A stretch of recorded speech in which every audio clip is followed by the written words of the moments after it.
अच्छा फखर भाई, आप क्योंकि यहाँ पर कंस्ट्रक्शन में भी अच्छे से काम कर रहे हैं, तो एक आम आदमी को आप क्या बताएंगे कि अगर वो प्लॉट लेके बनाना चाहे तो तामीरात पे उसको एक फ्लोर पे कितना खर्चा आता है, या दो फ्लोर पे 120 गज या 200 गज के, या इस तरह के। देखिए, तामीरात में हमारी दो चीज़ें, एक मैं यहाँ हालांकि आपके सवाल में बात शामिल नहीं है, लेकिन मैं कह दूँ कि देखिए, तामीरात करते वक्त आप पहली बात समझ लें, प्रॉपर्टी जो है ना, एक्चुअली सिर्फ यूजेस के लिए नहीं है। यानी आपकी अगली नस्लों के लिए सरमाया, एक उनका कैपिटल। बिल्कुल शहरी लोग जिनकी ज़मीनें आबा अजदाद की ज़मीनें गाँव गोटों में नहीं है, उनके लिए यही सब कुछ अगली नस्ल के लिए सरमाया एसेट्स है। लिहाजा इसको उसी चीज़ों पे बनाएं जो रुझान हो। यानी तामीराती रुझानात में हमारे यहाँ टाउन प्लानिंग में जो मिलती है SBCA में, वो तो हमें 1 यूनिट का एक वो मिलता है, 1 यूनिट। लेकिन अमली तौर पे 1 यूनिट इतने जल्द नहीं बिकते जितना 2 यूनिट्स बिकते हैं, और उनकी सेल बढ़ती है। दूसरी बात, अक्सर लोग बेडरूम से एक बना लेते हैं बहुत बड़ा सा। जो कुछ रुझान अवामी रुझानात होते हैं प्लानिंग के हिसाब से 120 में, 200 में, 240 में, उसको ज़रूर फॉलो करें, और उससे आपका एक सरमाया कभी भी सेलेबल। मेरे ऐसे तजर्बा गुजरे, लोगों ने अपने मकासद के लिए बनाया, अपनी प्लानिंग से बनाया, और वो मार्केट के हिसाब से नहीं था, तो उन्हें फिर उसका रिटर्न वो नहीं मिला। दूसरी बात ये कि आजकल की जो जैसे तेजी के साथ बिल्कुल वो हुआ है, तो 2400 रुपये पर स्क्वायर फीट, 200, 120 गज, 80 गज, जो भी आप बना रहे हो, ये इससे कम का इम्कान बहुत मालूम होते जा रहे हैं। इसलिए कि फिनिशिंग के आइटम की भी चॉइस जो पार्टीज की है वो भी बहुत ऐसी होती है कि ज़ाहिर हर एक की ख्वाहिश होती है कि हम ज़िंदगी में एक मरतबा, कुछ लोग तो पूरी ज़िंदगी मकान नहीं बना पाते, अक्सर ये तो हमारी पूरी ज़िंदगी नहीं बना पाती। तो जो बनाने के काबिल होते हैं, ज़ाहिर है फिर चॉइस और ख्वाहिशात होती है, अल्लाह ताला हम लोगों को मसले भी हल करे। लेकिन ये 2400 रुपये से कम का मसला नहीं होगा। अभी अमरेली का स्टील वगैरह मैं देख रहा था, तो 130 यानी 1,20,000 रुपये टन, और ये सब 2-4 महीनों में बहुत तेज़ी से बढ़ा है। तो ये चीज़ें, सीमेंट भी इसी तरह महंगी हो रही है, और भी फिर लेबर भी महंगी हो रही है। तो ये पर स्क्वायर फीट लागत आती है। यानी अगर आप 50, 52, 53 में इस वक्त 200, 120 गज का डबल पड़ रहा है, और अगर आप इसी तरह जाते हैं तो आप लगा लें तो आपको 85-90 तक छूटा है, 200 तक। ये चीज़ें, अच्छा इसको रिड्यूस करना है तो फिर अपनी चीज़ों के फिनिशिंग आइटम को आप रिड्यूस करें। तामीरात में स्ट्रक्चर की जो मिनिमाइज क्राइटेरिया है ना, उसको कम ना करें। जैसे 1:6 का रेशो होता है, अब 1:6 के रेशो को 1:7 पे ना लाएं, बजट कम होने की वजह से। यानी बिल्कुल मिनिमम साइज पे 1:6 का रेशो है कंक्रीट के लिए, जो RCC कंक्रीट है। बाकी कंक्रीट्स के तो चेंज होते हैं, इसी तरह सरिये का भी है, उसके भी स्पेसिंग को और इन चीज़ों को, इसमें कंप्रोमाइज़ ना करें। कम अज़ कम स्ट्रक्चर पे ये अगली नस्ल के लिए आप सरमायाकारी कर रहे हैं। अगर आपका स्ट्रक्चर 22 साल, 25 साल, 30 साल में जवाब दे रहा है, तो जाहिर है कि फिर वो पायदारी नहीं है इसके अंदर। और इसी तरीके से फिनिशिंग में आप कर सकते हैं, मार्बल लगवाइए, ये आपका लोकल चीज़ है। मैं आपको यही रिकमेंड करूंगा कि अगर आपके पास बजट नहीं है, तो कोई इसमें शर्मिंदगी की बात नहीं। आप ऑयल पेंट से बचें, इसलिए कि वो वैसे भी कोई बहुत अच्छी चीज़ नहीं होता। आप इसको वाटर डिस्टम्बर मैट, वाटर मैट पे आ जाएं, मार्बल पे आ जाएं, और आपकी जो वो चीज़ें, जो चीज़ें हिडन होती हैं या वो चेंज नहीं हो सकती, उनको आप मजबूत और पायदारी में कोई कंप्रोमाइज़ ना करें। बाकी फिनिशिंग आइटम में चेंज कर सकते हो आप, जो बाद में 10 साल बाद, 5 साल बाद आप उसको रेनोवेट कर सकते हो, उसको तब्दील कर सकते हो, वो आप हल्की क्वालिटी की लगा लें। लेकिन अगर आपके पास बजट है तो फिर तो ज़ाहिर है बस एक ही गो में आप सारी चीज़ें कर सकते हो। अच्छा अच्छा, वैसे अगर कोई यहाँ पर 400 गज का मकान लेता है तो आमतौर पे उस पे लागत क्या आती है एक फ्लोर की? देखिए, लागत, फ्लोर की लागत तो नहीं, आप इसके स्क्वायर फीट से इसमें ला अगर सकते देखा हैं। जाए तो 2400 स्क्वायर फीट है, और कवर्ड एरिया कितना रखना चाहता है, क्योंकि फिर जो ओपन स्पेस होते हैं ओपन उसको भी स्पेस कुछ ना में कुछ आपको डेकोरेट करना है या बनाना है। मार्बल टाइल्स, दीवारें डबल लग रही हैं, उसमें लाइटें, या बहुत कुछ लोग करवाने लगे हैं, वायर लगवाते हैं उसकी सेविंग के लिए, उसमें कोई ग्रिल लगवाते हैं, तो कॉस्ट जो है ना, वो कवर्ड एरिया फुली शुमार हुआ होता है। यानी अगर आप लागत निकालते हैं तो उसमें जो है वो वही 2200-2400। लेकिन इस यहाँ जो मैंने रुझान देखा है, वो थोड़ा सा और स्कोप ले रहे हैं, मतलब वो लकड़ी का इस्तेमाल बढ़ा देते हैं। जो आपकी लागत बढ़ना शुरू होती है, वो सबसे पहले जब आप स्ट्रक्चर में, अगर स्ट्रक्चर में आपकी कोई स्पेसिफिकेशन मिनिमम से ऊपर है, तो फिर स्ट्रक्चर में भी लागत आती है। मसलन लोग स्ट्रक्चर में रुझान जो यहाँ का है उससे हटके अगर करते हैं, तो वो भी आपकी लागत पे असरअंदाज होता है।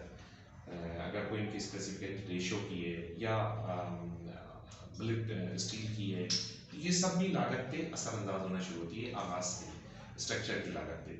और फिर जब आप फिनिशिंग पे आते हैं, तो फिनिशिंग के अंदर भी आपको ₹5,000 मीटर वाला टाइल भी मिल रहा है और ₹1,400 मीटर वाला टाइल भी मिल रहा है। अगर आपकी चॉइस ₹3,000 मीटर वाले टाइल्स पे जाएगी तो ज़ाहिर है लागत फिर 2800-2900 रुपये पर स्क्वायर फीट जाएगी। तो ये 400 गज वाले रुझानात और 600 गज वाले रुझानात बहुत मुख्तलिफ है। वो लकड़ी का इस्तेमाल अगर बढ़ा देते हैं, जहाँ हम जस्ट की चौखट रिकमेंड करते हैं वह लकड़ी की चौखट लगाते हैं। लकड़ी में भी फिर कोई लकड़ी की चॉइस है, देआर है या टीक है या रेड मंडी, इस तरह की लकड़ियाँ आती हैं, उनको अगर वो इख्तियार करते हैं तो ज़ाहिर है वो फिर लागत बढ़ती चली जाती है चीज़ों की। फिर इसी तरीके से सारी फिटिंग्स जितनी वॉशरूम के जो टाइल्स हैं वो अगर नॉर्मल चलिए 700 के लोकल हैं, आप लोकल में 1100-1200 में आते हैं, उसके बाद जब आप बढ़ना शुरू होते हैं तो अनलिमिट 5-5 हज़ार रुपये मीटर वाले टाइल्स वॉशरूम के अगर सेलेक्ट करके लाते हैं और फिटिंग्स जो आपको 12-13 हज़ार रुपये वाली फिटिंग छोड़ के आप अगर 30-35-40-50 हज़ार वाली बाथरूम की सैनिटरी फिटिंग्स लाते हैं तो वो सब लागत पे असरअंदाज होती है। इसी तरह किचन का मामला है, इसी तरीके से और चीज़ों का, लाइट्स का, वायर का, जो भी लेते हैं कोई लिमिट नहीं रही। एक अब जो है तामीरात में, बड़े मकानात में तो कोई लिमिट नहीं है कि आप कितना वोट डालेंगे, कितना उसका रिजल्ट मिलेगा। लेकिन मैंने इस नुक्ता नज़र से 2 नुक्ता नज़र है मेरे। एक तो आपकी सरमायाकारी, जिस एरिया में आप ले रहे हैं मकानात का स्टैंडर्ड आपका बहुत हाई ना हो, बहुत बिलो ना हो। जिस जगह आप ले रहे हैं आस पास के मकानात के मुताबिक ही आपका रुझान हो अक्सरियत में, वरना आपकी आगे क्या रिटर्न जो है आपको वो नहीं मिलेगा जो और लोगों को मिल रहा है। लिहाजा इसको बैलेंस रख के चलें और इसमें ओवर साइड भी और एक्स्ट्रा ऑर्डिनरी भी काम ना करें और इसके अंदर बहुत बिलो भी ना करें। ये इसको आपको कमर्शियल्स के लिहाज से यहाँ पे काफ़ी तेज़ी आई हुई है। मैं देख रहा हूँ कि सेक्टर पी है, वाई है, वाई में बहुत ज़्यादा तामीरात हो रही हैं। यहाँ पे प्रोजेक्ट बन रहे हैं, प्राइवेट बिल्डर्स भी बना रहे हैं, तो इसमें क्या अपॉर्चुनिटीज़ हैं यहाँ पे? देखिए, अपॉर्चुनिटीज़ तो अब सिर्फ उन्हीं में ही रह गई हैं जो बाई बर्थ कमर्शियल थे। आपको होगा सुप्रीम कोर्ट की भी मुख्तलिफ फैसलों के नतीजे में जो कन्वर्टेड कमर्शियल थे उन पर रिस्ट्रिक्शन आने के बाद बाई बर्थ कमर्शियल जो टाउन प्लानिंग में जहाँ जहाँ भी मौजूद हैं तो उनकी रेशो, उनकी जो रेट्स हैं उनमें इजाफा हुआ है, चाहे वो उनकी लोकेशन अच्छी ना हो।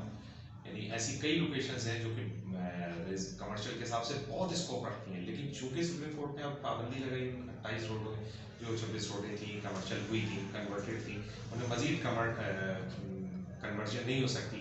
तो अब सरमायाकार इस तरह मुंतकिल हो रहे हैं कि बाई बर्थ कमर्शियल, लिहाजा इमारत में भी जो बाई बर्थ कमर्शियल हैं उन पर तेज़ी से तामीरात आप देख रहे हैं। और चूँकि हमारे प्राइम मिनिस्टर इमरान खान साहब ने भी जो स्कीम नया पाकिस्तान की दी है उसमें अभी तक तो कोई बीमार के अंदर ऐसा प्रोजेक्ट लिस्ट नहीं हुआ है मेरे के मुताबिक, लेकिन अगर वो लिस्ट होता है तो फिर उसका बेनिफिट जो है वो ज़ाहिर है तमाम लोगों को मिलेगा कि रेट्स बढ़ेंगे, क्योंकि उसमें फिर जो क्राइटेरिया है वो जी कंप्लीशन भी उसका ज़रूरी है उस प्रोजेक्ट का।